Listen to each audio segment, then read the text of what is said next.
Hi guys, this is Abhi. Hope you are all fine.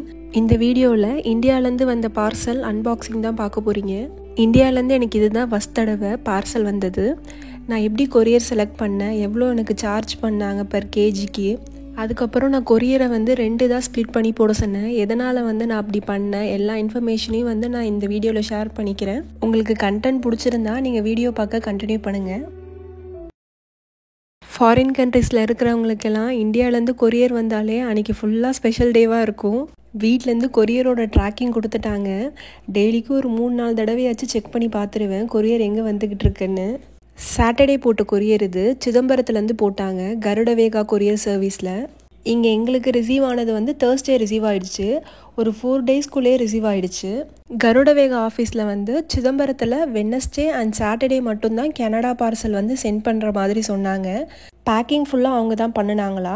Things மட்டும் வீட்டிலேருந்து எடுத்துகிட்டு போய் கொடுத்துட்டாங்க. அவங்க கண் முன்னாடியே எல்லா திங்ஸையும் இந்த மாதிரி அட்டடப்பாக்குள்ளே வச்சு ஃபுல்லாக செக்யூராக பேக் பண்ணிட்டாங்க. பேக்கிங்க்கு கவருமே அவங்க ப்ரொவைட் பண்ணுவாங்களா, அது எங்களுக்கு தெரியல. நாங்கள் மசாலா ஐட்டம்லாம் வீட்டிலே ஜிப்லாக் கவர் வாங்கி ஃபுல்லாக பேக் பண்ணிட்டாங்க. அங்கே போனதுக்கப்புறம் அவங்க திருப்பி ஒரு எக்ஸ்ட்ரா கவர் போட்டு பேக் பண்ணி கொடுத்தாங்க. 17 கேஜி இந்த பார்சலில் இருந்துச்சு. பெர் கேஜிக்கு அரௌண்ட் 900 சார்ஜ் பண்ணாங்க. மெயினான சிட்டி சென்னை, பெங்களூர்லேருந்து போட்டிருந்தா ஒரு 2 டேஸ்க்குள்ளேயே நம்ம கையில் கிடச்சிருந்துருக்கும் போல். ஏன்னா எங்கள் கொரியர் சிதம்பரத்துலேருந்து பெங்களூர் போயிட்டு பெங்களூர்லேருந்து தான் அதுக்கப்புறம் கனடா ஃப்ளைட்டில் வந்திருக்கு. பெங்களூர் வந்ததுக்கப்புறம் திருப்பி ஒரு தடவை அட்ரஸ் செக் பண்ண சொன்னாங்க. இந்த பார்சலில் ஃபுல்லாக masala item plus snacks item தான் இருக்கும். எல்லா குட்டி பசங்களுக்குமே கண்டிப்பாக ஸ்நாக்ஸ் தான் ஒரு ஆசை இருக்கும். இந்த ஸ்நாக்ஸில் முக்கால்வாசி பாப்பாக்காக தான் வாங்கி கொடுத்தாங்க. ஸ்வீட் ஃபுல்லாமே சண்முக விலாஸில் தான் வாங்கியிருந்தாங்க. சிதம்பரத்தில் இருக்கிறவங்களுக்கு தெரிஞ்சிருக்கும். அங்கே என்ன சொல்லியிருந்தாங்கன்னா ஒரு பாக்ஸை பிரித்தா ஒரு 2 டேஸ்க்குள்ளே கம்ப்ளீட் பண்ண சொன்னாங்க. அதுக்கப்புறம் இன்னொரு பாக்ஸ் எடுக்க சொல்லியிருந்தாங்க.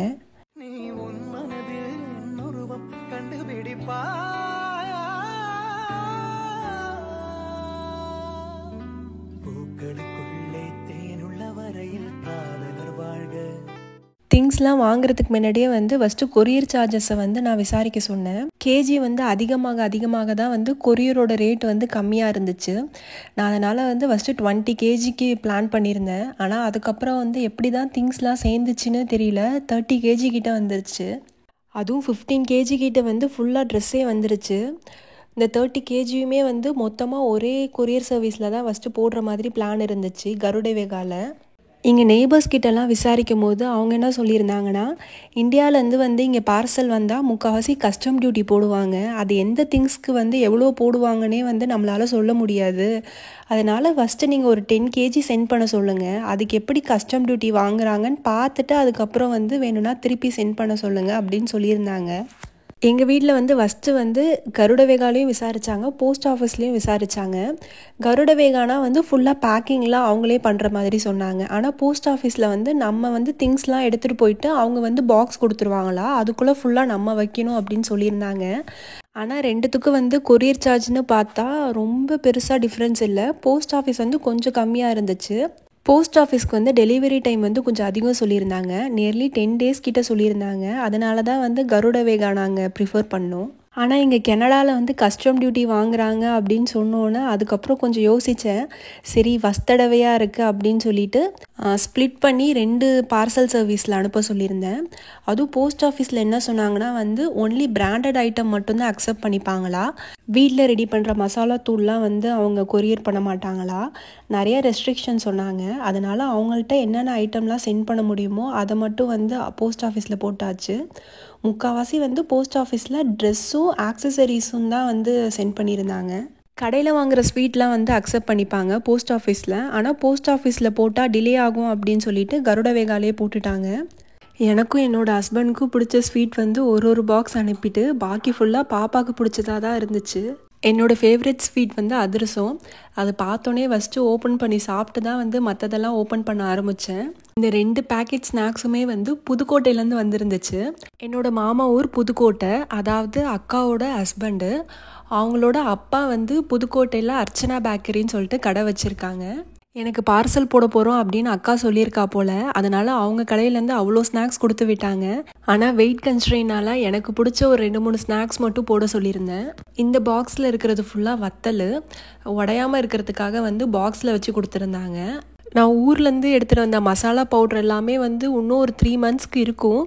ஆனால் இப்போ வந்து எதுக்கு கொரியர் போட சொன்னேன்னா மெயினாக சத்து மாவுக்கும் ட்ரெஸ்ஸுக்கும் தான் போட சொல்லியிருந்தேன். மசாலா பவுட்ருலாம் வந்து ஃப்ரிட்ஜில் தான் ஸ்டோர் பண்ணுவேன். ஏற்கனவே பழசெல்லாம் இருக்கிறதுனால வந்து இப்போ புதுசு வைக்கவே முடியல. இப்போ பழைய தூள்லாம் எடுத்து வெளியே வச்சுட்டு புதுசை மட்டும் எடுத்து உள்ளே வச்சுருக்கேன். போஸ்ட் ஆஃபீஸ்லேயும் வந்து ஒரு 14 kg கிட்ட வந்து பார்சல் வந்து ப்ரீவியஸ் சாட்டர்டே வந்து சென்ட் பண்ணிட்டாங்க.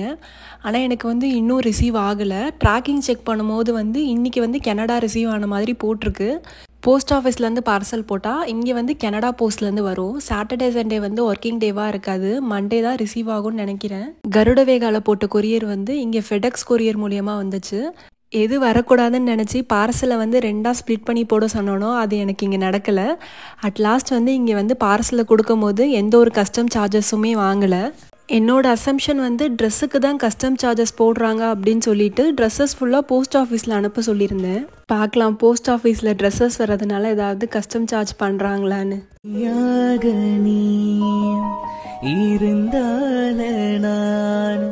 இங்கே கனடாவில் இருக்கிறவங்க யாராவது என்னோடய வீடியோ பார்த்தா உங்களுக்கும் இந்தியாவிலேருந்து கொரியர் போட்டால் இங்கே கஸ்டம் சார்ஜஸ் வாங்கியிருக்காங்களா அப்படின்னு சொல்லிட்டு எனக்கு கமெண்ட்டில் சொல்லுங்கள்.